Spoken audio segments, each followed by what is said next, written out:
In this video, we'll talk a little more about operators, mathematical operators in Python. So if you set a couple of variables to have a couple of values, adding is just what you think it would be, plus sign, multiplication is the asterisk. If you want to raise something to a power, this is y, which is 3 to the 5th. I don't even know what that is. It's 200 and something, 43. And dividing is you take 5 divided by 3. So let's just run that, see what it looks like. Hey, 243. And you notice that in this case, the result is a floating point number, 1.6666, etc. But if there's a second way to divide, let's not even call that integer divide, but let's leave that for now.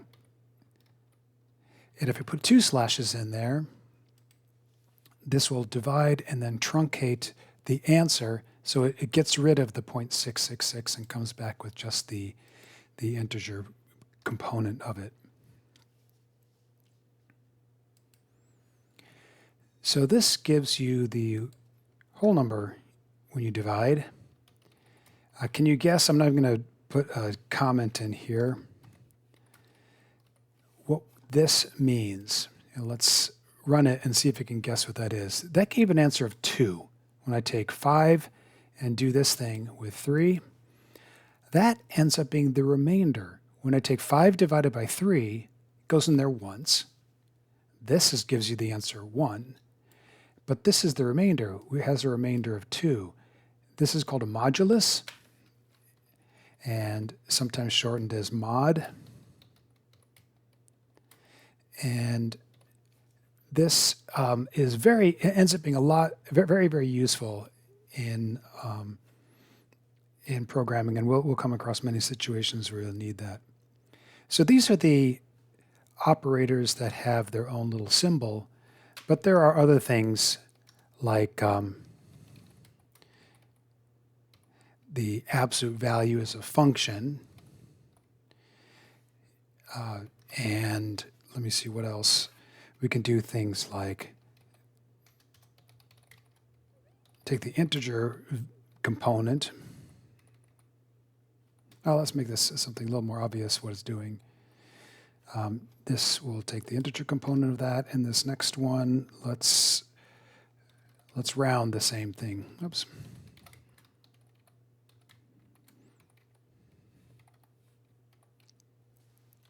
And let's round it to 1 decimal place. So let's run those.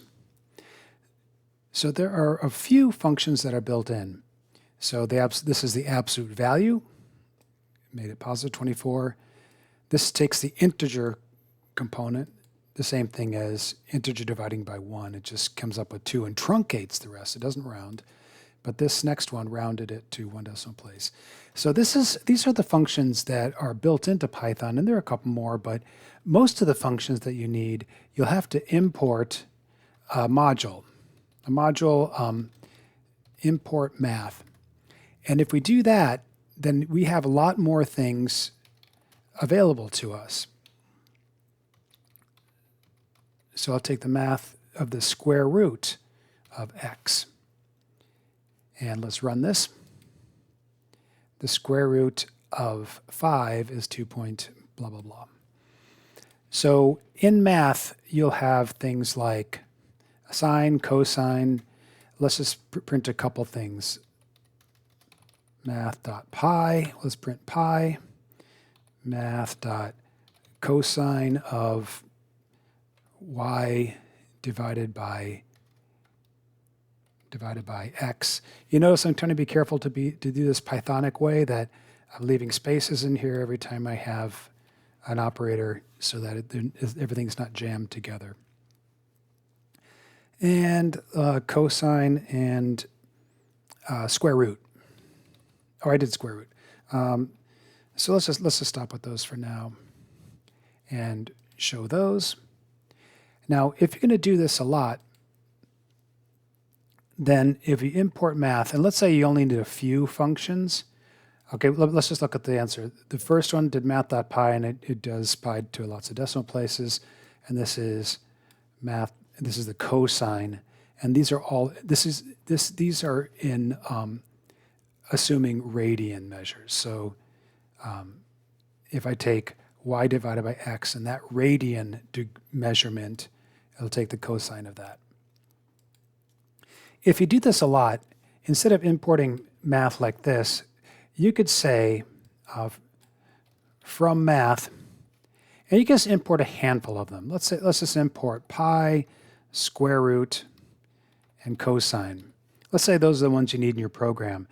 It might make it easier because if you just import pi, square root, and cosine, you don't need to use the math in front of it because it'll now know what these functions mean. So this is another way to do it if you only have a few functions you're going to do, and it's a little bit easier.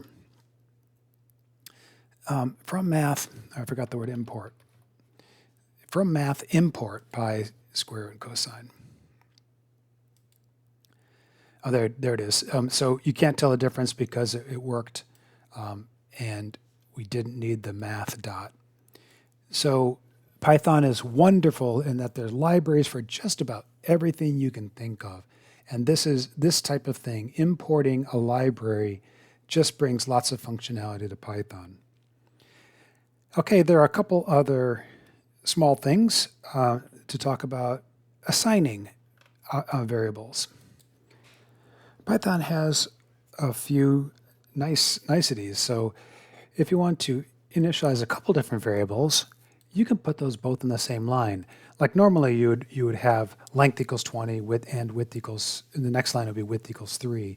But if a couple things might be handy to put together, length and width kind of go together, so putting these on one line is pretty nice. And if you have a couple things to initialize like this, they both want to be equal to 0, then this syntax works. And when it printed the length was 20, the width was 3, and both the x and the y were set to be equal to 0. If you want to make x bigger by 1, then you can do x equals x plus 1. And this now, oh, actually, I forgot to print it. And this now shows that x should be 1 because it started at 0, and now it's at 1. But there's another way to increment. You can say plus equals. And it's because you end up incrementing a lot. And this is just a shorter way to say that things are incremented. And this works also with things like x. You can say divide equals. X is 2 now, but you can divide equals, divide that by 4. And it'll print x. The plus equals is the most common one that you see, but it does other things as well. So this is the same thing as, I'll put a comment there, the same thing as x is equal to x divided by 4. And that's why it was a 2, and you divided by 4, you got 1/2. Okay, there's a few more tips about operators and some basic functions and importing a math library.